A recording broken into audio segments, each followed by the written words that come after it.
Tolen amasung mahagi oza sana jawbado mangol du da thariba paksang adu da funa faminai oza adusu tolen laklibasi kariguma thawama gi lakpo oirangmani haibado masada singnaba amadi poglaki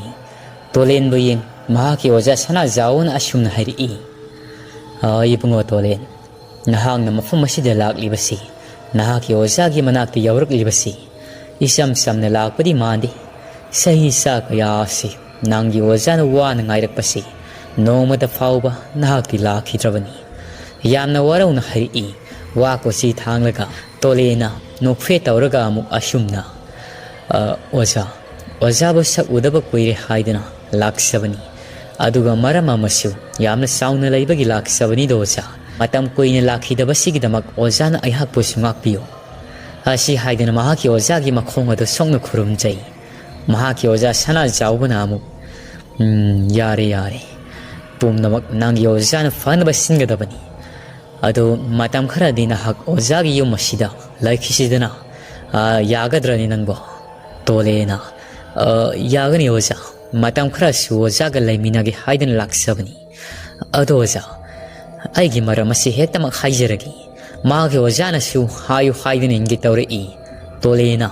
Manguna thogliba thaudok pumbado amati sithadana loinamak mahaki oza sana jawgi mafamda paudam lammi wari singadu tara matung sana jawbadudi miholge khonglam adum yangna singkhalai sor sangna honthajai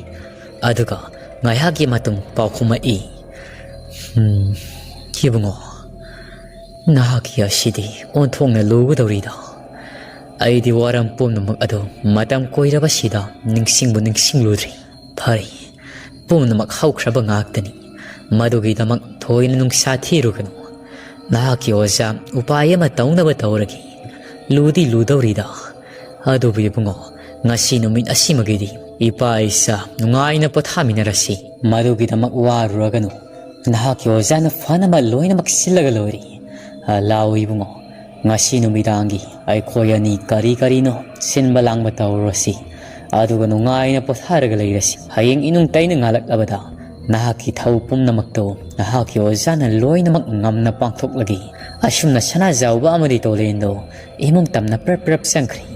tolen su mahaki ozagi wa tabada mabuk ningado khara lumjarami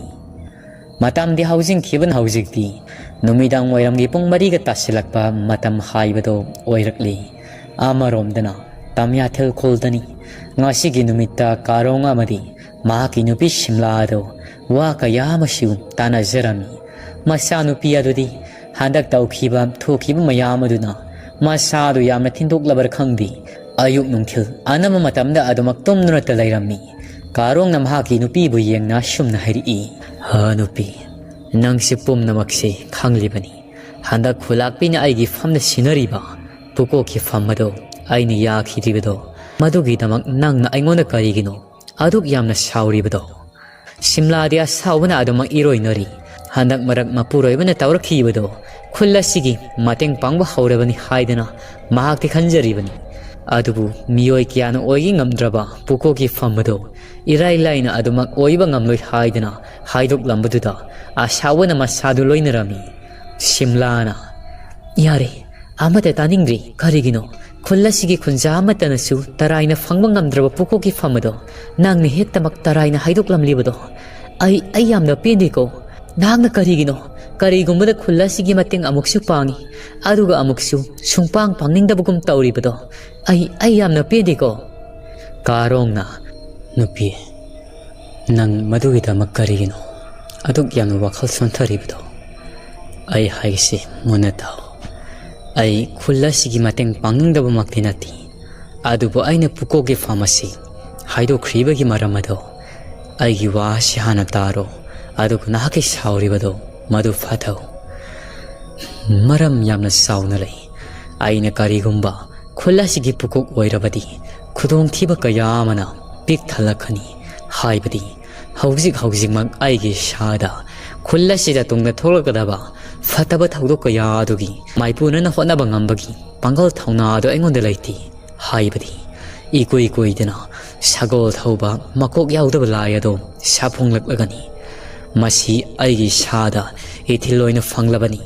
ꯀꯔꯤꯒꯨꯝꯕ ꯑꯩꯅ ꯄꯨꯀꯣꯛ ꯑꯣꯏꯔꯕꯗꯤ ꯃꯗꯨ ꯇꯥꯏꯅꯕ ꯉꯝꯗꯗꯅ ꯑꯩꯒꯤ ꯄꯨꯟꯁꯤ ꯊꯨꯅ ꯀꯦꯟꯈꯤꯕꯁꯨ ꯌꯥꯏ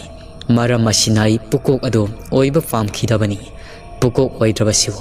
ꯑꯩ ꯈꯨꯜ ꯑꯁꯤꯒꯤ ꯃꯇꯦꯡ ꯄꯥꯡꯂꯒꯤ ꯈꯨꯟꯖꯥ ꯃꯤꯌꯥꯝꯒꯤ ꯑꯋꯥꯕꯁꯤ ꯀꯜꯂꯒꯤ ꯍꯥꯏꯕꯗꯨꯗꯤ ꯑꯩ ꯂꯦꯞꯂꯤꯕꯅꯤ ꯍꯟꯗꯛ ꯈꯨꯜ ꯑꯁꯤꯕꯨ ꯄꯨꯔꯤꯕꯤ ꯈꯨꯜꯂꯥꯛꯄꯤ ꯑꯁꯤ ꯄꯨꯛꯆꯦꯜ ꯁꯦꯡꯉꯤ ꯄꯨꯛꯆꯦꯜ ꯌꯥꯝꯅ ꯐꯩ ꯃꯍꯥꯛꯀꯤ ꯃꯄꯨꯔꯣꯏꯕ ꯄꯥꯏꯊꯧ ꯑꯃꯗꯤ ꯃꯃꯥꯡꯒꯤ ꯃꯇꯝꯗ ꯈꯨꯜꯂꯥꯛꯄ ꯑꯣꯏꯔꯝꯕ ꯊꯥꯡꯇꯤ ꯃꯈꯣꯏ ꯑꯅꯤꯒꯤ ꯄꯨꯛꯆꯦꯜ ꯑꯗꯨꯒ ꯌꯥꯝꯅ ꯈꯦꯠꯅꯩ ꯃꯍꯥꯛꯀꯤ ꯄꯨꯛꯆꯦꯜ ꯈꯪꯂꯨꯕꯗꯒꯤ ꯈꯨꯜ ꯑꯁꯤꯒꯤ ꯃꯇꯦꯡ ꯄꯥꯡꯂꯒꯦ ꯍꯥꯏꯕꯁꯤ ꯑꯩꯅ ꯈꯜꯂꯤꯕꯁꯤꯅꯤ ꯁꯤꯝꯂꯥ ꯑꯗꯨ ꯃꯨꯟꯅ ꯇꯥꯏ ꯃꯄꯨꯔꯣꯏꯕꯅ ꯍꯥꯏꯔꯤꯕ ꯋꯥ ꯑꯗꯨ ꯑꯗꯨꯒ ꯑꯃꯨꯛ ꯍꯥꯏꯔꯛꯏ ꯅꯪꯅ ꯍꯥꯏꯔꯤꯕꯁꯤ ꯑꯩ ꯀꯔꯝꯅ ꯊꯥꯖꯒꯗꯕꯅꯣ ꯑꯃꯨꯛꯅ ꯈꯨꯜ ꯑꯁꯤꯕꯨ ꯃꯇꯦꯡ ꯄꯥꯡꯕ ꯉꯝꯂꯣꯏ ꯍꯥꯏ ꯑꯗꯨꯒ ꯑꯃꯨꯛꯅ ꯑꯃꯨꯛ ꯈꯨꯜ ꯑꯁꯤꯒꯤ ꯃꯇꯦꯡ ꯄꯥꯡꯂꯤꯕꯅꯤ ꯍꯥꯏ ꯑꯩ ꯀꯣꯛꯇꯨ ꯉꯥꯎꯏꯗ ꯀꯥꯔꯣꯡ ꯑꯗꯨ ꯅꯣꯛꯂꯒ ꯅꯪꯁꯨ ꯈꯪꯂꯤꯕ ꯅꯠꯇ꯭ꯔꯥ ꯃꯃꯥꯡꯒꯤ ꯃꯇꯝꯗꯒꯤ ꯈꯨꯜ ꯑꯁꯤꯒꯤ ꯈꯨꯜꯂꯥꯛꯄ ꯑꯣꯏꯔꯝꯕ ꯄꯨꯛꯆꯦꯜ ꯁꯦꯡꯈꯤꯔꯕ ꯃꯈꯣꯏ ꯑꯅꯤ ꯑꯗꯣ ꯃꯈꯣꯏꯒꯤ ꯃꯇꯧꯗꯨꯗꯒꯤ ꯅꯠꯇꯕ꯭ꯔꯥ ꯑꯩꯅ ꯁꯥꯎꯈ꯭ꯔꯤꯕꯗꯣ ꯑꯗꯨ ꯍꯧꯖꯤꯛꯇꯤ ꯃꯗꯨ ꯄꯨꯝꯅꯃꯛ ꯑꯗꯣ ꯃꯈꯣꯏꯁꯨ ꯂꯩꯈꯤꯗ꯭ꯔꯤ ꯑꯃꯗꯤ ꯍꯧꯖꯤꯛꯀꯤ ꯈꯨꯜꯂꯥꯛꯄꯤ ꯑꯣꯏꯔꯤꯕꯁꯤ ꯃꯍꯥꯛꯀꯤ ꯄꯨꯛꯆꯦꯜ ꯈꯪꯂꯨꯕꯗꯒꯤ ꯑꯩꯒꯤ ꯄꯨꯛꯆꯦꯜ ꯑꯣꯜꯂꯤꯕꯅꯤ ꯍꯥꯏꯕꯁꯤ ꯅꯪ ꯅꯁꯥꯅ ꯚꯥꯞ ꯇꯥꯖꯔꯣ ꯑꯁꯤ ꯍꯥꯏꯔꯒ ꯀꯥꯔꯣꯡ ꯑꯗꯣ ꯃꯄꯥꯟꯂꯥꯡꯗ ꯊꯣꯛꯈꯤꯔꯝꯃꯤ ꯃꯇꯝꯗꯤ ꯍꯧꯖꯤꯟꯈꯤꯕꯅ ꯍꯧꯖꯤꯛꯇꯤ ꯅꯨꯃꯤꯠ ꯑꯁꯤꯒꯤ ꯅꯨꯃꯤꯗꯥꯡ ꯍꯥꯏꯕꯗꯨ ꯑꯣꯏꯁꯤꯜꯂꯛꯂꯤ ꯄꯨꯡ 8ꯀ ꯇꯥꯁꯤꯜꯂꯛꯄ ꯃꯇꯝꯅꯤ ꯈꯨꯜꯂꯥꯛꯄꯤꯒꯤ ꯃꯌꯨꯝꯗꯅꯤ ꯊꯥꯏꯃꯩ ꯑꯗꯨꯁꯨ ꯍꯧꯖꯤꯛ ꯐꯥꯎꯕ ꯈꯨꯜꯂꯥꯛꯄꯤꯒꯤ ꯃꯌꯨꯝꯗ ꯂꯩꯔꯤ ꯄꯨꯀꯣꯛ ꯑꯃꯠꯇ ꯐꯥꯎꯕ ꯉꯁꯤꯒꯤ ꯅꯨꯃꯤꯠꯇ ꯈꯟꯈꯤꯗ꯭ꯔꯤ ꯑꯇꯩ ꯑꯇꯣꯞꯄ ꯃꯤꯑꯣꯏ ꯈꯔ ꯈꯟꯒꯗꯕꯗꯨꯁꯨ ꯀꯥꯔꯣꯡꯅ ꯌꯥꯈꯤꯗꯕꯗꯒꯤ ꯍꯦꯟꯅ ꯑꯇꯣꯞꯄ ꯈꯟꯅꯤꯡꯗ꯭ꯔꯦ ꯍꯥꯏꯗꯨꯅ ꯃꯍꯥꯛꯀꯤ ꯋꯥꯈꯜꯗ ꯈꯜꯂꯝꯃꯤ ꯊꯥꯏꯃꯩꯅ ꯈꯨꯜꯂꯥꯛꯄꯤ ꯃꯇꯝꯗꯤ ꯌꯥꯝꯅ ꯊꯦꯡꯂꯤ ꯑꯗꯣ ꯑꯩꯁꯨ ꯌꯨꯝꯗ ꯍꯟꯖꯈ꯭ꯔꯒꯦ ꯌꯨꯝꯗ ꯏꯆꯥꯅꯨꯄꯤ ꯃꯂꯤꯌꯥ ꯑꯗꯣ ꯃꯇꯣꯝꯇ ꯂꯩꯍꯧꯔꯝꯒꯅꯤ ꯑꯩ ꯆꯠꯂꯒꯦ ꯈꯨꯜꯂꯥꯛꯄꯤꯅ ꯉꯁꯤꯒꯤ ꯅꯨꯃꯤꯠꯁꯤꯗꯤ ꯏꯆꯦ ꯊꯥꯏꯃꯩ ꯅꯪꯕꯨ ꯌꯨꯝ ꯑꯁꯤꯗ ꯂꯦꯛꯍꯟꯅꯤꯡꯕꯅꯤ ꯑꯩꯅ ꯄꯨꯛꯃꯦꯟ ꯄꯥꯎꯃꯤꯟꯅꯒꯗꯕ ꯀꯌꯥꯁꯨ ꯂꯩꯔꯤꯗꯣ ꯐꯔꯦ ꯃꯂꯤꯌꯥꯁꯨ ꯃꯊꯟꯇ ꯂꯩꯍꯧꯔꯕꯗꯤ ꯏꯆꯦ ꯍꯦꯛꯇꯃꯛ ꯆꯠꯂꯣ ꯈꯨꯜꯂꯥꯛꯄꯤꯅ ꯑꯁꯨꯝꯅ ꯍꯥꯏꯔꯛꯂꯕꯗ ꯊꯥꯏꯃꯩ ꯑꯗꯨꯁꯨ ꯈꯣꯡ ꯊꯥꯡꯗꯣꯛꯀꯦ ꯇꯧꯕꯗꯣ ꯊꯥꯡꯗꯣꯛꯄ ꯉꯝꯗꯦ ꯋꯥꯈꯜꯗ ꯈꯜꯂꯤ ꯈꯨꯜꯂꯥꯛꯄꯤ ꯑꯁꯤ ꯃꯁꯥꯁꯨ ꯍꯟꯗꯛꯁꯤ ꯌꯥꯝꯅ ꯉꯝꯗ꯭ꯔꯤꯕꯅꯤ ꯀꯔꯤꯒꯨꯝꯕ ꯃꯍꯥꯛꯅ ꯍꯥꯏꯔꯤꯕꯁꯤꯗ ꯑꯩꯅ ꯌꯥꯍꯧꯗ꯭ꯔꯕꯗꯤ ꯃꯇꯨꯡ ꯌꯥꯝꯅ ꯋꯥꯔꯧꯔꯛꯀꯅꯤ ꯐꯔꯦ ꯈꯨꯜꯂꯥꯛꯄꯤ ꯉꯁꯤꯒꯤ ꯅꯨꯃꯤꯠꯁꯤꯗꯤ ꯑꯩꯁꯨ ꯑꯁꯤꯗ ꯑꯗꯨꯝ ꯂꯦꯛꯆꯔꯒꯦ ꯑꯗꯣ ꯃꯤꯑꯣꯏ ꯈꯔ ꯊꯥꯔꯒ ꯏꯆꯥꯅꯨꯄꯤꯒꯤ ꯃꯐꯝꯗ ꯑꯩ ꯍꯜꯂꯛꯂꯔꯣꯏ ꯍꯥꯏꯕꯗꯣ ꯃꯗꯨ ꯃꯇꯪꯗꯤ ꯄꯥꯎ ꯍꯥꯏꯍꯟꯕꯤꯔꯨꯆꯣ ꯊꯥꯏꯃꯩꯅ ꯍꯥꯏꯕꯒꯤ ꯃꯇꯨꯡ ꯏꯟ ꯃꯂꯤꯌꯥꯒꯤ ꯃꯐꯝꯗ ꯃꯃꯥ ꯑꯗꯣ ꯉꯁꯤꯗꯤ ꯍꯜꯂꯛꯂꯔꯣꯏ ꯍꯥꯏꯕꯗꯣ ꯍꯥꯏꯔꯝꯃꯤ ꯊꯥꯏꯃꯩꯁꯨ ꯍꯟꯗꯛ ꯃꯔꯛ ꯑꯀꯤ ꯇꯨꯖꯨꯡꯕ ꯀꯔꯤ ꯑꯃꯠꯇ ꯇꯧꯈꯤꯗ꯭ꯔꯕꯁꯤꯗ ꯃꯆꯥꯅꯨꯄꯤ ꯑꯗꯣ ꯃꯊꯟꯇ ꯊꯥꯗꯣꯛꯂꯕꯁꯨ ꯀꯔꯤꯁꯨ ꯊꯣꯏꯅ ꯁꯤꯡꯅꯔꯨꯗ꯭ꯔꯤ ꯃꯂꯤꯌꯥꯁꯨ ꯉꯁꯤꯗꯤ ꯃꯃꯥ ꯑꯗꯣ ꯂꯥꯛꯂꯔꯣꯏ ꯇꯥꯕꯗ ꯋꯥꯈꯜ ꯅꯨꯡꯉꯥꯏꯕꯗꯤ ꯑꯣꯏꯔꯝꯗꯦ ꯉꯜꯂꯤꯉꯩ ꯃꯇꯝꯗꯗꯤ ꯍꯥꯏꯔꯛꯇꯦ ꯍꯧꯖꯤꯛꯇ ꯃꯝꯂ ꯊꯦꯡꯂꯕ ꯃꯇꯝ ꯑꯁꯤꯗ ꯍꯥꯏꯔꯛꯂꯤꯕꯁꯤꯕꯨ ꯏꯃꯥ ꯅꯪꯁꯨ ꯋꯥꯈꯜ ꯌꯥꯝꯅ ꯊꯦꯜꯂꯤꯀꯣ ꯑꯩꯕꯨ ꯑꯍꯤꯡ ꯑꯁꯤꯕꯨ ꯏꯊꯟꯗ ꯂꯦꯛꯄ ꯉꯝꯒꯗ꯭ꯔꯅꯤ ꯏꯇꯥꯗꯨꯕꯨ ꯀꯧꯔꯨꯕꯅ ꯐꯒꯗ꯭ꯔꯥ ꯀꯅꯥꯅꯕꯨ ꯀꯩꯗꯧꯖꯔꯨꯅꯤꯒꯦ ꯉꯁꯤ ꯈꯛꯇꯁꯤꯕꯨ ꯂꯦꯛꯊꯣꯛꯁꯤꯉꯥꯏꯗꯅ ꯑꯁꯨꯝꯅ ꯃꯂꯤꯌꯥ ꯑꯗꯣ ꯃꯁꯥ ꯃꯊꯟꯇ ꯑꯀꯤꯕꯗꯣ ꯐꯥꯊꯖꯩ ꯃꯃꯥꯡꯒꯤ ꯃꯇꯝꯗ ꯇꯧꯈꯤꯕꯁꯤꯡ ꯑꯗꯨꯅ ꯃꯁꯥ ꯑꯗꯣ ꯈꯨꯊꯤꯕ ꯅꯪꯂꯤ ꯑꯗꯨ ꯃꯍꯥꯛ ꯉꯁꯤꯁꯤꯃꯗꯤ ꯋꯥꯔꯕꯁꯨ ꯋꯥꯅ ꯈꯥꯡꯂꯒꯦ ꯈꯟ ꯆꯥꯛ ꯆꯥꯅꯕꯒꯤꯗꯃꯛ ꯆꯥꯛꯈꯨꯝ ꯇꯝꯅ ꯆꯪꯉꯛꯏ ꯉꯁꯥꯏ ꯃꯈꯩꯗꯤ ꯃꯃꯥ ꯑꯗꯣ ꯂꯥꯛꯄ ꯉꯥꯏꯔꯝꯕꯅꯤ ꯃꯃꯥꯅ ꯂꯥꯛꯇ꯭ꯔꯕꯗ ꯃꯍꯥꯛ ꯑꯗꯨꯁꯨ ꯆꯥꯛ ꯑꯗꯨ ꯍꯥꯎꯅ ꯆꯥꯊꯣꯛꯂꯒ ꯑꯗꯨꯃꯛ ꯇꯨꯝꯕ ꯆꯪꯉꯛꯑꯝꯃꯤ ꯃꯇꯝꯗꯤ ꯍꯧꯖꯤꯟꯈꯤꯕꯅ ꯍꯧꯖꯤꯛꯇꯤ ꯅꯨꯃꯤꯗꯥꯡꯒꯤ ꯄꯨꯡ 12ꯒ ꯇꯥꯔꯛꯄ ꯃꯇꯝ ꯑꯗꯨ ꯌꯧꯁꯤꯜꯂꯛꯂꯤ ꯑꯗꯨꯕꯨ ꯃꯂꯤꯌꯥ ꯑꯗꯨꯗꯤ ꯁꯪꯒꯟ ꯆꯥꯔꯒ ꯃꯇꯣꯝꯇꯒ ꯑꯣꯏꯕꯅꯤ ꯊꯣꯡ ꯊꯣꯡꯅꯥꯎꯁꯤꯡ ꯑꯗꯨ ꯆꯦꯠꯅ ꯂꯣꯟꯁꯤꯜꯂꯝꯂꯒ ꯑꯗꯨꯃꯛ ꯅꯤꯡꯉꯥꯏꯗꯨꯅ ꯄꯣꯊꯥꯈꯤꯔꯝꯃꯤ ꯑꯃꯔꯣꯝꯗꯅ ꯃꯖꯥꯔꯣ ꯑꯗꯨꯁꯨ ꯉꯁꯤꯒꯤ ꯅꯨꯃꯤꯠ ꯑꯁꯤꯗꯤ ꯃꯌꯨꯝꯗ ꯃꯊꯟꯇ ꯂꯩꯕ ꯇꯥꯔꯝꯃꯤ ꯃꯃꯥ ꯃꯄꯥ ꯑꯅꯤ ꯑꯗꯨꯁꯨ ꯃꯅꯦ ꯃꯁꯥ ꯉꯝꯗꯕꯒꯤ ꯆꯠꯅꯈ꯭ꯔꯤ ꯑꯗꯨꯒ ꯃꯕꯨꯡ ꯑꯗꯨꯁꯨ ꯃꯃꯥꯟꯅꯕꯒꯤ ꯃꯌꯨꯝꯗ ꯊꯕꯛ ꯑꯃ ꯆꯠꯊꯣꯛꯈꯤ ꯍꯥꯏꯗꯨꯅ ꯇꯧꯔꯝꯃꯤ ꯃꯖꯥꯔꯣꯗꯣ ꯃꯊꯟꯇꯅꯤ ꯂꯩꯔꯤꯕꯁꯤ ꯅꯨꯃꯤꯗꯥꯡꯒꯤ ꯄꯨꯡ ꯊꯦꯡꯖꯤꯜꯂꯛꯂꯕ ꯃꯇꯝ ꯑꯁꯤ ꯐꯥꯎꯕ ꯑꯁꯥꯎꯅ ꯈꯥꯝꯕꯤ ꯃꯩꯍꯧꯔꯤ ꯑꯩꯈꯣꯏ ꯇꯥꯆꯧꯗꯣ ꯍꯧꯖꯤꯛ ꯐꯥꯎꯕ ꯂꯥꯛꯇ꯭ꯔꯤꯕꯁꯤ ꯀꯔꯤꯒꯤꯅꯣ ꯏꯃꯥ ꯄꯥꯕꯁꯨ ꯂꯩꯇ꯭ꯔꯦ ꯈꯪꯂꯤꯕꯅꯤ ꯑꯗꯨꯒ ꯃꯍꯥꯛꯅ ꯂꯥꯛꯇ꯭ꯔꯤꯕꯁꯤ ꯑꯩ ꯈꯣꯏꯗꯧꯁꯤ ꯄꯪꯁꯥꯎꯗ ꯁꯥꯎꯅꯤꯡꯏꯗ ꯑꯩꯅ ꯁꯥꯎꯗꯅ ꯉꯁꯤ ꯏꯇꯥ ꯃꯂꯤꯌꯥꯒꯤ ꯃꯌꯨꯝꯗ ꯆꯠꯂꯨꯅꯤꯀꯣ ꯏꯇꯥꯒꯤ ꯅꯥꯛꯇ ꯂꯩꯕꯅ ꯐꯗꯣꯏꯔꯥ ꯈꯪꯗꯦꯗ ꯑꯁꯨꯝꯅ ꯈꯜꯂꯒ ꯃꯖꯥꯔꯣꯗꯣ ꯃꯂꯤꯌꯥꯒꯤ ꯃꯅꯥꯛꯇ ꯂꯥꯛꯈꯤ ꯈꯟ ꯊꯣꯡꯒꯥꯟ ꯇꯝꯅ ꯄ꯭ꯔꯞ ꯊꯣꯛꯂꯛꯏ ꯌꯨꯝꯒꯤ ꯊꯣꯡ ꯑꯗꯨꯁꯨ ꯉꯥꯁꯤꯜꯂꯒ ꯑꯗꯨꯃꯛ ꯊꯝꯂꯝꯂꯤ ꯃꯖꯥꯔꯣ ꯑꯗꯨ ꯃꯂꯤꯌꯥꯒꯤ ꯃꯌꯨꯝ ꯇꯝꯅ ꯂꯥꯛꯑꯝꯃꯤ mahak ni eksat khibaga mabung adisum mayum dhalakpaga mapa sanari masal nupi lairam dabada pakhat pa amadi fawi amarom dana mazaru ado asum lakpana malia hogi thongal mapa ado yauksilakadawri matamasida mazarugi mamitta masin marang oina kanagumba ama malia hogi thongal aduda lepaga laibadu uri thabal gi mangaladsu mayek sengna nganba haibadi oiramdi musi musingalami kanano ita malia hogi thongal dali pibasibu masi ita sumandi ini thaima sumandi ai hekta sangaga yengagida asumna khanduna mazaru ado khongthang thuna thangduna akiba mate yauduna sangai manak yoramdaida adomak sengmang mangkhri hausikidudi kanano masi mawng amani ai thunamak sangaubana phari prap panthadabi adomak matagi mayum tamna sangai aduga ita tabro ai nata mazaruni ai la ita hanjin kawi adu malia adudi tumtha khibaga mapa adu sanarami asimna kana karuk labada thonga ladom dagi musin muba kananu masak khangdaba ama parap sangai aduga malia hoigi juri makha aduda lepaga laikri madu pum namak adom mazarudi khangjabanati malia bu tanabagi damak thong ado tinduna kauri asumna tauringaida malia hoigi mayumgi juri makha dilep libado na hebagum na sol tikpa makhol ama kakthulai tawrakliba makhol ado mazaru adasu matabu kauramaduda mana alu sonthangaina tari sab lepi malia kaurambado aduga mamayado yamna kina tamno onthorakpada uri masak masari khangdi musin muna adumak juri makha aduda lepaga laiba aduga makhot ania adasu mazaru bu lao haibagi matagum khatuna kawi madu ubda mazaru ado to khyau sungi lepla madagi thongjil mapal aduda masaru tasilaga adomak thak niktuna laikri lauba khongwasu ngamkhiri asumna tawringai tana sari badusu malia adusu mang oiha oi kanagumba amana kaukhibagi makhol ta ki haidena mikap phatlauna thoglai aduga kanano aibu hausikta kaukhibado ita mazarugi makholdi mankrida aidi mangda oiraboi ningluri ita lakpro ita mahangna sumna kawraklabada mazaru adusu mamang delep liba amuba adu yeng masadu niklaga yamna kina khonjel adom thak ningna lawri makhola du ta abada malia su khangli mata mazaru ni haibado masidi phiwa mamani khan parap thoglai thongina tayadu kang mapalde yeng thorakpada mata aduna masaru tasilaga adumak thongjil mapal aduda lepaga lairamnibadu uri ita nangdi kaidoriba sango mariana mazaru adu paiduna singsali mahakti yeng thorakpanati juri makhada kanagumba ama masak khangdabi musin muba ama leplibado maduga hana yengludi mata mazaru do adumak khusam naraga imung tamna pusalai thongalo setna lonsildi thongado setna lonsilab matung magi ka tamna pusilaklaga phamung aduda mazaru ado nena tana famalami ita kari matauno numidang siti ita matau karamnano aisunga sidi ithanda lekpani ita kauru sira haina ngasai khalambani adubu numidang sida kibadagi ai laktrabani mazaru adu masadu thaktang ni kiba palagwaduda hausikta mahangna ukhibado khangning ningsingaktuna mata ada kaptuna konselli ita ai life fataba narita life fataba palakwaduda malia dusu tu sungi maliana fajana fatha beri aduga thiamlaga mazaru ado famung adu hifalli ita si fajana hiposi karino ita gi mita pungoda ubo oiramni si thasiramdai oibani pot amata mayek singna uba ngamdabani maduda mami sami oina adumak ubo oiramgani pothana batawrasi ita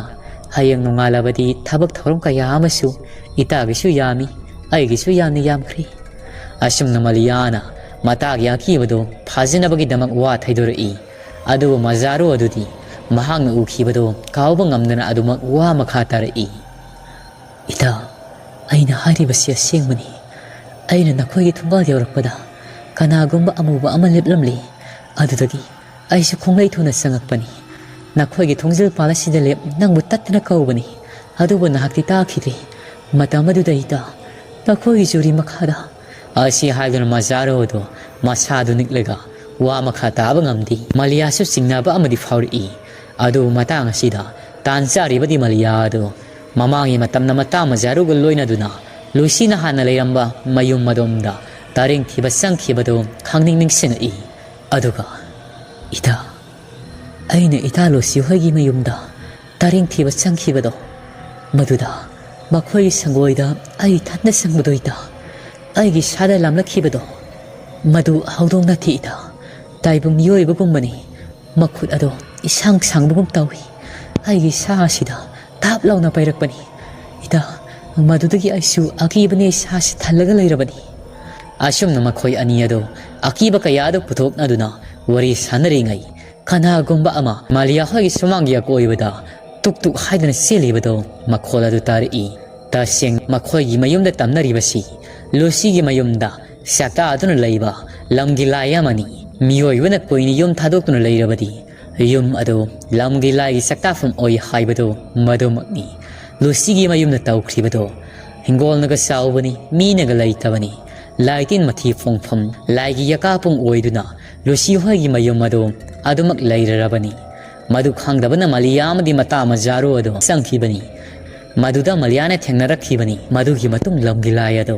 ꯃꯈꯣꯏ ꯑꯅꯤꯒꯤ ꯃꯇꯨꯡ ꯑꯗꯨꯃꯛ ꯏꯟꯅꯔꯛꯂꯝꯃꯤ ꯇꯁꯦꯡꯅꯃꯛꯇꯤ ꯃꯤꯑꯣꯏꯕꯗ ꯀꯥ ꯍꯦꯟꯅ ꯁꯣꯛꯄ ꯂꯥꯏ ꯑꯃꯗꯤ ꯑꯣꯏꯔꯝꯗꯦ ꯑꯗꯨꯕꯨ ꯑꯀꯤ ꯑꯈꯪ ꯄꯤꯕꯗꯤ ꯅꯨꯃꯤꯗꯥꯡꯒꯤ ꯃꯇꯝꯗ ꯇꯠꯇꯅ ꯇꯧꯕ ꯍꯥꯏꯕꯗꯨ ꯑꯣꯏꯔꯝꯃꯤ ꯇꯔꯦꯡ ꯂꯩꯕ ꯆꯠꯂꯨꯕ ꯅꯨꯃꯤꯗꯥꯡꯗꯨꯗꯒꯤ ꯑꯗꯨꯃꯛ ꯁꯃꯤꯟ ꯀꯌꯥꯗꯤ ꯃꯂꯤꯌꯥꯗ ꯐꯪꯍꯜꯂꯕꯅꯤ ꯑꯗꯨ ꯃꯍꯥꯛꯅ ꯊꯧꯁꯥꯔꯨꯗꯕꯗꯒꯤ ꯃꯃꯥꯒ ꯂꯩꯃꯤꯟꯅꯕꯗꯒꯤ ꯑꯁꯤꯒꯨꯝꯕ ꯊꯧꯗꯣꯛ ꯀꯌꯥ ꯑꯁꯤ ꯈꯪꯈꯤꯗꯕꯅꯤ ꯑꯗꯨꯕꯨ ꯉꯁꯤꯗꯤ ꯑꯁꯤꯒꯨꯝꯕ ꯂꯧ ꯂꯝꯒꯤ ꯂꯥꯏ ꯑꯗꯨꯁꯨ ꯃꯀꯥ ꯐꯣꯡꯂꯛꯂꯤ ꯃꯁꯤ ꯄꯨꯝꯅꯃꯛ ꯑꯁꯤ ꯏꯃꯨꯡꯗ ꯂꯩꯕꯅꯤꯅ ꯃꯈꯣꯏ ꯑꯅꯤ ꯑꯗꯨ ꯀꯥ ꯍꯦꯟꯅ ꯀꯤꯕ ꯐꯥꯎꯔꯨꯗꯦ ꯃꯇꯝꯅ ꯊꯦꯡꯖꯤꯜꯂꯛꯄꯅ ꯍꯧꯖꯤꯛꯇꯤ ꯃꯈꯣꯏ ꯑꯅꯤꯁꯨ ꯅꯤꯡꯉꯥꯏꯗꯨꯅ ꯄꯣꯊꯥꯈꯤꯔꯝꯃꯤ ꯃꯇꯝꯕꯨ ꯀꯅꯥꯅ ꯊꯤꯡꯕ ꯉꯝꯒꯅꯤ ꯍꯧꯖꯤꯛꯇꯤ ꯅꯣꯡ ꯉꯥꯟꯐꯨꯡ ꯉꯥꯟꯐꯨꯡ ꯇꯧꯔꯛꯂꯤ ꯑꯃꯔꯣꯝꯗꯅ ꯇꯣꯂꯦꯟ ꯑꯗꯨ ꯃꯍꯥꯛꯀꯤ ꯑꯣꯖꯥ ꯁꯅꯥꯖꯥꯎꯕꯒꯤ ꯃꯌꯨꯝꯗꯅꯤ ꯃꯍꯥꯛꯅ ꯅꯍꯥ ꯍꯥꯏꯕꯗꯨ ꯑꯣꯏꯕꯅ ꯑꯌꯨꯛ ꯉꯟꯇꯥꯅ ꯑꯗꯨꯃꯛ ꯌꯥꯍꯧꯈ꯭ꯔꯦ ꯑꯗꯨꯒ ꯃꯍꯥꯛꯀꯤ ꯑꯣꯖꯥ ꯑꯁꯤꯒꯤ ꯊꯧꯒꯜ ꯀꯌꯥ ꯑꯃꯁꯨ ꯇꯧꯖꯔꯤ ꯄꯨꯡꯖꯥ ꯈꯔꯒꯤ ꯃꯇꯨꯡ ꯈꯔ ꯁꯥꯗꯣꯔꯛꯂꯕ ꯃꯇꯝꯗꯨꯗ ꯑꯍꯜꯒꯤ ꯃꯇꯝ ꯑꯣꯏꯔꯕ ꯁꯅꯥꯖꯥꯎꯕꯗꯨ ꯃꯤꯀꯞ ꯊꯣꯛꯂꯛꯏ ꯃꯍꯥꯛꯅ ꯃꯤꯀꯞ ꯊꯣꯛꯂꯛꯄꯗ ꯇꯣꯂꯦꯟꯅ ꯏꯃꯨꯡ ꯃꯅꯨꯡꯒꯤ ꯊꯕꯛ ꯏꯪꯈꯥꯡꯁꯤꯡ ꯑꯗꯨ ꯁꯤꯠꯅꯥꯟꯅ ꯂꯣꯏꯁꯤꯜꯂꯝꯕꯗꯨꯗ ꯃꯍꯥꯛ ꯑꯗꯨꯁꯨ ꯋꯥꯈꯜ ꯆꯥꯎꯊꯣꯛꯆꯕ ꯑꯃꯗꯤ ꯈꯨꯏꯔꯕ ꯃꯥꯏꯊꯣꯡ ꯑꯗꯨꯗ ꯃꯣꯃꯣꯟ ꯃꯤꯅꯣꯛ ꯑꯃ ꯇꯝꯃꯛꯏ ꯑꯌꯨꯛꯀꯤ ꯊꯕꯛ ꯏꯪꯈꯥꯡꯁꯤꯡ ꯑꯗꯨ ꯇꯣꯂꯦꯟꯅ ꯂꯣꯏꯁꯤꯟꯕ ꯌꯥꯕ ꯂꯣꯏꯁꯤꯜꯂꯕ ꯃꯇꯨꯡ ꯑꯃꯥꯏꯕ ꯁꯅꯥꯖꯥꯎꯕꯗꯨꯁꯨ ꯃꯁꯥ ꯁꯦꯡꯕ ꯂꯣꯏꯈ꯭ꯔꯤ ꯃꯈꯣꯏ ꯑꯅꯤ ꯑꯗꯨ ꯍꯧꯖꯤꯛꯇꯤ ꯂꯥꯏ ꯀꯥ ꯑꯗꯨꯗ ꯀꯧꯅꯥ ꯐꯛ ꯊꯥꯔꯒ ꯐꯝꯃꯤꯟꯅꯔꯝꯃꯤ ꯃꯥꯏꯕ ꯁꯅꯥꯖꯥꯎꯕꯗꯨꯅ ꯇꯣꯂꯦꯟꯒꯤ ꯃꯐꯝꯗ ꯋꯥ ꯑꯗꯨ ꯍꯧꯗꯣꯔꯛꯑꯝꯃꯤ ꯏꯕꯨꯡꯉꯣ ꯇꯣꯂꯦꯟ ꯅꯪꯅ ꯃꯃꯥꯡꯒꯤ ꯃꯇꯝꯗ ꯇꯧꯈꯤꯕꯗꯨꯗꯤ ꯑꯁꯨꯛꯀꯤ ꯃꯇꯤꯛ ꯇꯝꯊꯤꯕ ꯊꯕꯛ ꯑꯃꯅꯤꯗꯣ ꯃꯇꯝ ꯑꯗꯨꯗ ꯑꯩꯁꯨ ꯃꯍꯩ ꯑꯗꯨ ꯅꯍꯥꯛꯀꯤ ꯅꯐꯝꯗ ꯇꯝꯅꯤꯡꯃꯟꯈꯤꯕꯅ ꯑꯐ ꯐꯠꯇꯗꯨ ꯈꯟꯊꯕ ꯉꯝꯈꯤꯗ꯭ꯔꯤ ꯑꯗꯨꯕꯨ ꯏꯕꯨꯡꯉꯣ ꯐꯅ ꯑꯣꯏꯔꯕꯁꯨ ꯃꯃꯥ ꯑꯃꯒꯤ ꯑꯌꯥꯛꯄ ꯃꯤꯆꯩ ꯍꯥꯏꯕꯁꯤꯗꯤ ꯁꯤꯗ꯭ꯔꯤ ꯐꯥꯎꯕ ꯀꯣꯛꯄ ꯉꯝꯕ ꯅꯠꯇꯦꯗꯣ ꯏꯕꯨꯡꯉꯣ ꯃꯄꯣꯛ ꯑꯃꯈꯛꯇꯤ ꯅꯠꯇꯦ ꯃꯄꯣꯛ ꯀꯌꯥꯗꯁꯨ ꯃꯤꯆꯩ ꯑꯗꯨꯅ ꯑꯗꯨꯃꯛ ꯌꯨꯔꯒ ꯂꯩ ꯍꯥꯏꯅꯔꯤꯕꯅꯤ ꯇꯣꯂꯦꯟ ꯑꯗꯨꯗꯤ ꯃꯁꯥꯗ ꯄꯥꯈꯠꯂꯤ ꯃꯍꯥꯛꯅ ꯈꯨꯔꯨꯝꯖꯗꯨꯅ ꯃꯍꯥꯛꯀꯤ ꯑꯣꯖꯥꯒꯤ ꯃꯐꯝꯗ ꯍꯥꯏꯔꯛꯏ ꯑꯣꯖꯥꯅ ꯂꯝꯕꯤ ꯑꯃꯇꯪꯗꯤ ꯊꯤꯕꯤꯌꯨ ꯑꯩ ꯎꯄꯥꯏ ꯁꯨꯡꯂꯩꯃꯛ ꯂꯩꯇ꯭ꯔꯕꯅꯤ ꯑꯣꯖꯥꯅ ꯂꯝꯕꯤ ꯑꯃ ꯊꯤꯕꯤꯗ꯭ꯔꯕꯗꯤ ꯑꯩꯒꯤ ꯄꯣꯛꯂꯛꯀꯗꯕ ꯏꯆꯥ ꯑꯗꯨ ꯁꯣꯏꯗꯅ ꯑꯁꯤꯕꯒꯤ ꯈꯥꯠꯇ ꯇꯥꯈ꯭ꯔꯒꯅꯤ ꯑꯁꯨꯝꯅ ꯇꯣꯂꯦꯟ ꯃꯄꯤ ꯔꯥꯁꯤꯟ ꯃꯍꯥꯛꯀꯤ ꯑꯣꯖꯥꯒꯤ ꯈꯣꯡꯌꯥꯈꯥꯗ ꯇꯨꯔꯛꯂꯕꯗ ꯁꯅꯥꯖꯥꯎꯕꯗꯨ ꯋꯥꯈꯜ ꯃꯣꯟ ꯈꯟꯕ ꯍꯧꯔꯛꯂꯤ ꯋꯥꯈꯜ ꯀꯌꯥ ꯈꯜꯂꯕ ꯃꯇꯨꯡ ꯁꯅꯥꯖꯥꯎꯕꯗꯨ ꯊꯨꯛ ꯍꯧꯒꯠꯈ꯭ꯔꯤ ꯑꯗꯨꯒ ꯃꯍꯥꯛꯀꯤ ꯂꯥꯏꯒꯤ ꯂꯥꯏꯔꯤꯛ ꯊꯝꯂꯤꯕ ꯀꯥꯗꯨ ꯇꯝꯅ ꯆꯪꯁꯤꯟꯈ꯭ꯔꯤ ꯃꯜꯂꯕ ꯑꯝꯕꯥꯔꯤ ꯀꯌꯥꯅꯤ ꯂꯩꯔꯤꯕꯗꯣ ꯉꯥꯏꯍꯥꯛꯀꯤ ꯃꯇꯨꯡ ꯃꯜꯂꯕ ꯂꯥꯏꯔꯤꯛ ꯑꯃ ꯃꯤꯔꯥꯡꯅ ꯊꯨꯔꯕ ꯂꯥꯏꯔꯤꯛ ꯑꯃ ꯄꯨꯊꯣꯔꯛꯏ ꯏꯐꯨꯜ ꯀꯌꯥ ꯑꯃꯁꯨ ꯊꯥꯡꯂꯤ ꯃꯈꯨꯠ ꯑꯗꯨꯅ ꯏꯐꯨꯜꯁꯤꯡ ꯑꯗꯨ ꯐꯠ ꯀꯟꯊꯣꯛꯂꯒ ꯑꯗꯨꯃꯛ ꯇꯣꯂꯦꯟꯒꯤ ꯃꯃꯥꯡꯗ ꯄꯨꯁꯤꯜꯂꯛꯏ ꯂꯥꯏꯔꯤꯛ ꯑꯗꯨ ꯑꯔꯤꯕ ꯃꯇꯝꯒꯤ ꯃꯩꯇꯩ ꯃꯌꯦꯛꯅ ꯊꯥꯕ ꯂꯥꯏꯔꯤꯛ ꯑꯃ ꯑꯣꯏꯔꯝꯃꯤ ꯂꯥꯏꯔꯤꯛ ꯑꯗꯨꯒꯤ ꯂꯃꯥꯏꯗ ꯃꯇꯝꯒꯤ ꯀꯥꯡꯂꯣꯟ ꯍꯥꯏꯗꯨꯅ ꯃꯌꯦꯛ ꯂꯥꯅ ꯊꯥꯔꯤ ꯇꯣꯂꯦꯟꯒꯤ ꯂꯥꯏꯔꯤꯛ ꯃꯃꯤꯡ ꯑꯗꯨ ꯎꯕꯗ ꯃꯁꯥꯗ ꯅꯨꯡꯉꯥꯏꯖꯕ ꯑꯃꯗꯤ ꯆꯤꯡꯅꯕ ꯀꯌꯥ ꯑꯃꯁꯨ ꯐꯥꯎꯔꯛꯂꯝꯃꯤ ꯃꯍꯥꯛꯀꯤ ꯑꯣꯖꯥ ꯁꯅꯥꯖꯥꯎꯕꯗꯨ ꯂꯥꯏꯔꯤꯛ ꯑꯗꯨ ꯃꯥꯡꯗ ꯊꯝ ꯇꯣꯂꯦꯟꯕꯨ ꯌꯦꯡꯅ ꯑꯁꯨꯝꯅ ꯍꯥꯏꯔꯛꯏ ꯏꯕꯨꯡꯉꯣ ꯇꯣꯂꯦꯟ ꯑꯩꯅ ꯈꯟꯕ ꯌꯥꯕ ꯈꯜꯂꯕ ꯃꯇꯨꯡ ꯑꯩꯒꯤ ꯆꯥꯎꯔꯕ ka asida laiba ambari da habliba Lairik sing asi masi mayama sigi manu nahaki Michei ayakpado kokpa ngamgadabadi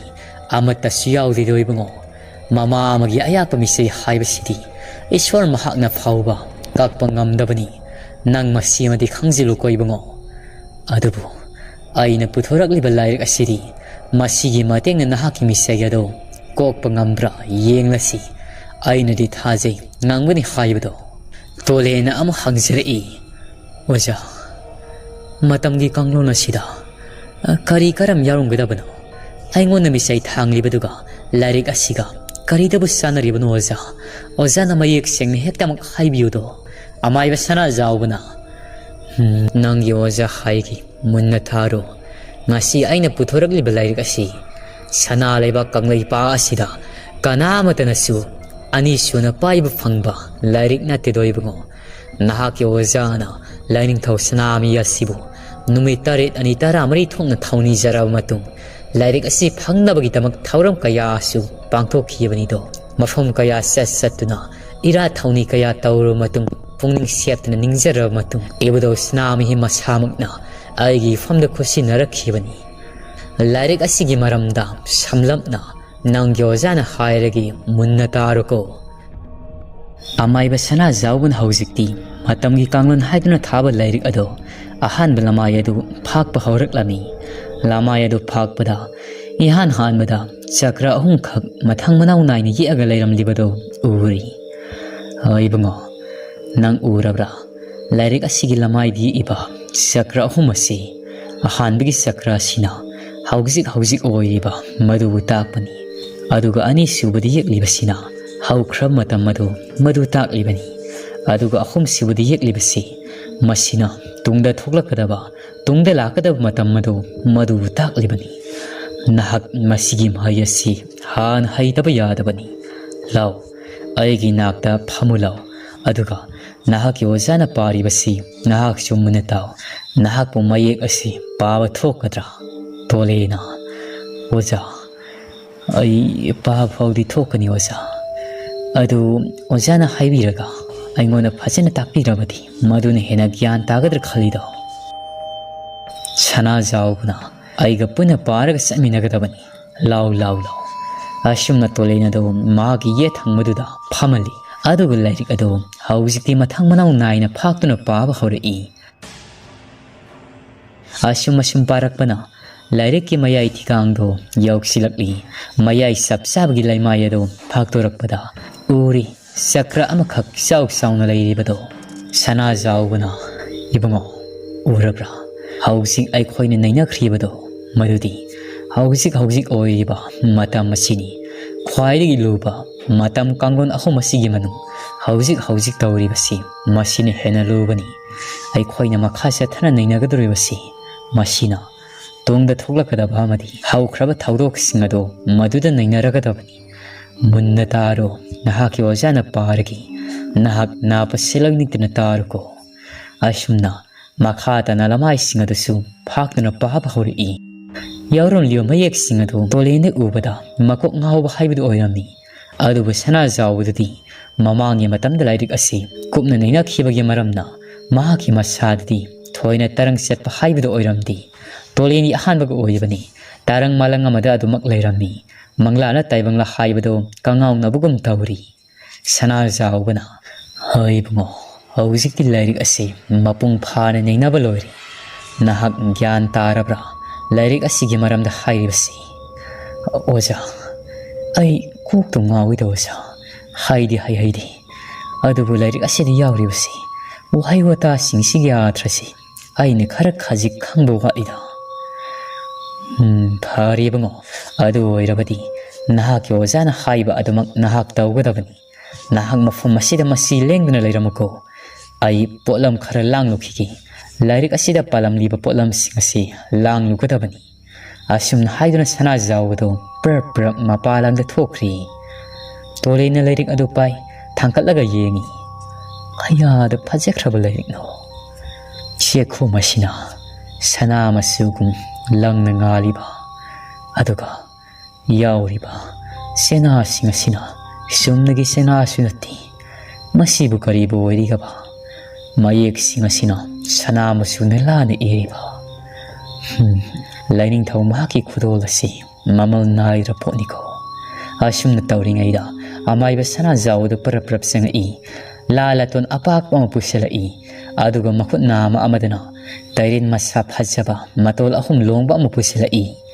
amai ba sana zawbana ibango law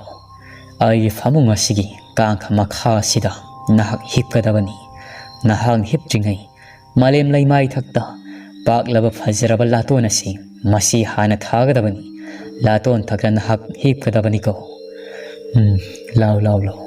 matam se pantharabadi khudong thiba nangba haibisu khangmanati Lairik asibu parobadi sanging tawuril miyado panthawa tawdana adumak thunamak tawudabani natrabadi nahang ni Michei phanglibadgi mathakta Lainingthou mahakisu ayakpa akan Michei amasu amuk thangjilakadoribani mahaki phamung makha aduda paklaba lala tonado tharari aduga laton thakta tolinado long ni palli makut ani adusu sapting ting hippi makhong makut ado aduga mathabak mapa aduda taren masa ahum longba ado thami haujiki tolinado ningai dna masa ado namsilakpagum karigumam itau tori matam sidani phamang adude khongrai sanna laimai takta fam sana zawbana mahang ngasai pakhiba lairol tilon mayam ado sonba hori asumna solakpadani Lainingthou ka si karigumba haifam khangdaba maniloi kayoi tauba maikhu angauba khara koi pai ba hori thangnab mikupta amai ba sana zawbana famliba khongrai sana famliba dugia koibada sakra ama sana masugi mayek lani yeglakli hek yeglakpaga tolen gi masado sana ahingo masugum kangkhama khaduda punglanglang na phudora ami sana zawdusu mamit adu uisan mahangna soliba lairol adu lepa leitina adumak ningsing sonjari matama sida tolinado ngasai makhai wakhal tana masadu inam namna hiblambado haujikti atopa taibang panabada satkibagum pukhibagum taurari ahangba angauba laisil nung phai maraktani tolinado masadu yang na malang panaduda koipai paiduna lairami karino haina tauriba sidi karino seliba phijoda sina angauba leitinglaba aduga aina leiriba sina kadaidano masidi laisel nung phai maraktabu marida sumlibra ai gi taibang haksang adu thatuklag laklabra asiba haibadna tabrani asumna tauringai de tolin khonthang yaiba nasol pikpa namiba khonjelamana mahaki na patana bagi damak khairi salo na thodang adu pangdro pungja khajik panthaba tauragano haugimak panglo matam laitri salo asumna lauraklabada tolen gi masado khangaudana malem leimaida jara jingtharapagum khangpai paithare mamit kaglama tang khaplubada haujikti mahak adom taibang manglan pana leiramli adu mahaksi thawai miril amagum adumak tawi akoi badi yeng lubada mahok sagi phajaraba saktam kayana leithingi karino aina hausik leiramli mafam asina mani mamangai gi matamda aigi oja sana zawba khoigi makhoi khungunga dugi masakni aina uri basidi aina lepli basina kholgi khunjin lambi mapale nattabrani mani mafam asidani aina lakhibado asumna wakhal khallingai mahaka masak matau sakmana bani pa makhak laibado uri laptakna mananggaladuna nambopo yamna waba amagi masaklo humang anu pikaduna laibado uri adub uri ba mahaki masak asiri mamangai gi matam mahangna pakhang yang phagalakpa sahi kun mathoiga surakpa matamado agi masak ado oirami madu ubada tolinado wakhal khanglagla gyan tarari mani masi ai samakni ai asumna lakhibani ai yosagi manakta naha oiriba tolinado lepalaitina adumak hanna yengdi lambi mapalda leplibado adumak prap khul tamna sangsinkhri thawai mirel gumlaba tolinado masadu yang na adumak angawu phijolna leitingduna naha oiriba mahaki sakta madugi matung in nungsikti mamang thaduna uru inari nuksina huru humlakpagi makhola du tabada naha oiriba tolina do salamadagi sab lepi aduga akoibada mamai laiduna singnaba ama pokpagum koyeng yenga karinoda mafam masi yorakpada hausikta silakliba nungsi adabo mafam masidi chingnu manungdaga laibani nungsi sitpasu khangsi sitpa khangliplepa haibasi asum tawramganida asi hairaga naha oiriba tolena do khongthang thuna yangna thangduna adumak perprap sakatkhri aduga lambida thengnaba miyo yamada amaiba sana jawbagi mayomado hanglami haujikti mahak ado amaiba sana jawbagi thongal tamna adumak krong changsingkhri thawai mirel gumlaba tolena dasu nusitki manil gumna adumak inari haujikti naha oiriba tolena do sumang adu dele mahaki oja sana jawbado kauthori sana jawna su tolena do taram mahangna hauji uribasi mamanga yimatamda mahangna tawkhiba adumakni kari mata khena balaiti mahak se adumak pairam laga jori makhadu dilepi aduga sana jawba amadi mahaki naha oiriba sakta maduga sanari wari adu munna tari hai bungo tolen hai panan hapungai rakpase koirabani hai sadi yamna wari ne lau isa wabaga yabanati nasadu tekhanabagi damak ipagi ing lauraba ising puthoraki senjingi sai senda nabuk pena guru singadabani asumna hairaga sana jawbado ising lauthokpa sangkhri kari mata khenaba laiti mahangna hausi uribasi masidi tasing namak aigi oja sana jawbana sangeng tawrakhiba matamgi kanglon haiba Lairik ado tengbang ledana asumna thawai mirel gumlaba tolena do amaiba sana jawbagi jori makhada pairambado nongmadulat ya thakta paikhalai aduga mamit ado amuk sejena usalli mikup amagi matung mamit pangthurakpadadi matam phanyamna hausilaga leiramli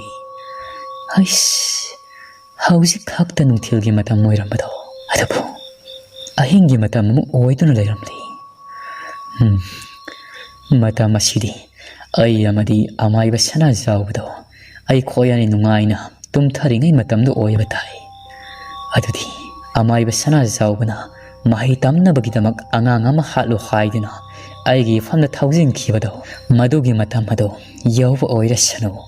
asi hainara tolena do mamin adu amuk kakla ama fat oisilami aduga amuk pangthurakpada tarang thulakpa ayuki matam ado oirami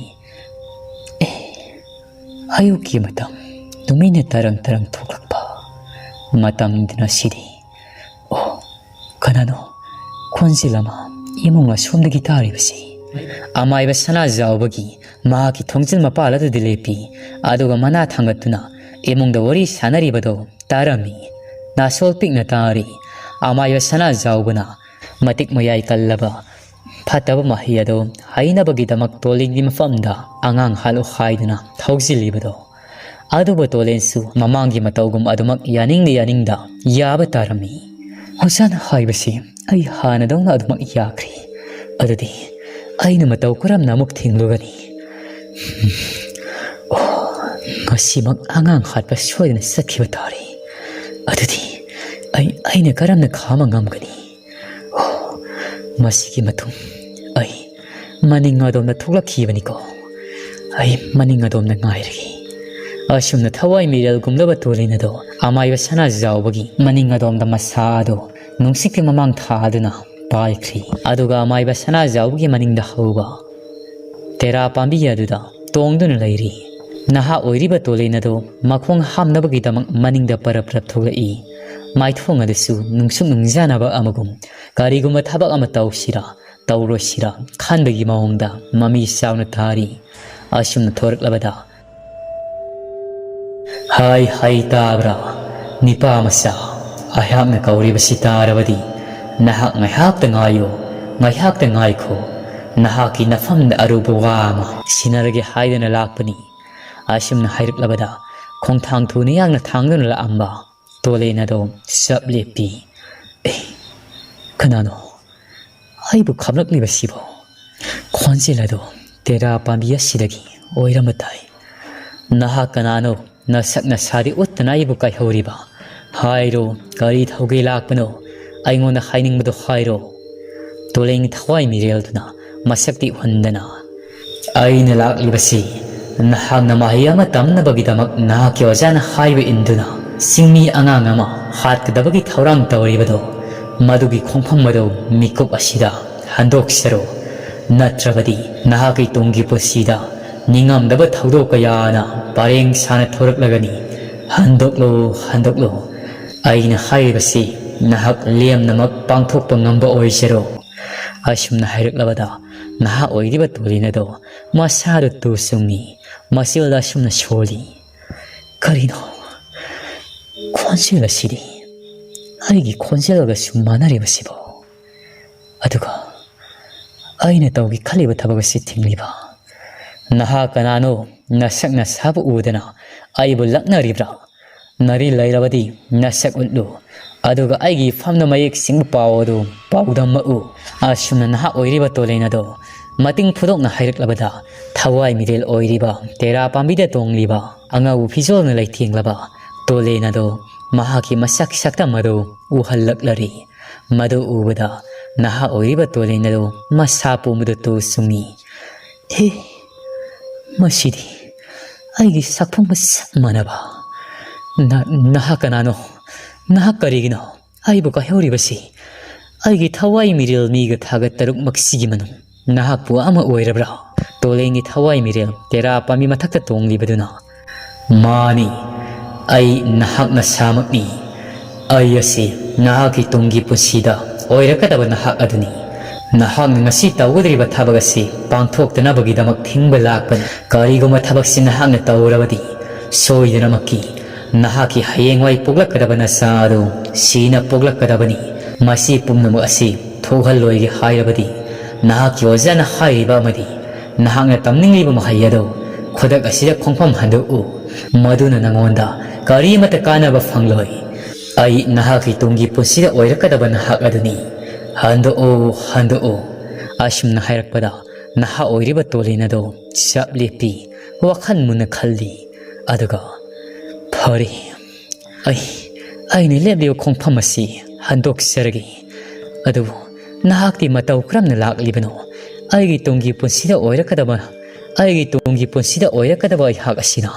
aigi mangda thoraklabasibo masibu mangla taibangla asumna hanglabada thawai miril oiriba tolinaduna maram pumnamakto chithadana tamli hek tamba loibaga matamgi khongsat adasu loibaga mapa sanari thawai miril ado masado laktana singduna nongmado latiya thakta jara singkhatkri aduga thangna mikupta kanga makhada lama thakta hipliba tolinado lo kangku khuduna masado taibung wakhal tarakli wakhal hek tarakpaga phamangda khongrai senafam lairo lepna soliba amaiba sana zawba ado mahaksu sor sauna honduna mamai mamit pumbado ngaksanga humang oro taduna mamit pangthora i ibungo tholin haujikti ai khoina pangthok libas sangi ngasi lep namak mai pak ngamledo khaya da nungai rabano nahangna thinglubaduna mamangi matamda nahangna tawkhiba pumbado haujik ibado sanamahi na piba lagi matik selaba sana yayoiraba matamgi kanglon haiba lairik asi matengna haukraba nahaki aranba pumbado semdokpa ngamledo ibungo laklo kang khadu de koina leiragano panthadana thoraklo asumna tolinado amaiba sana jawbuna kauthuraktuna phamangna thariba phak aduda makhoi aniyado phamlami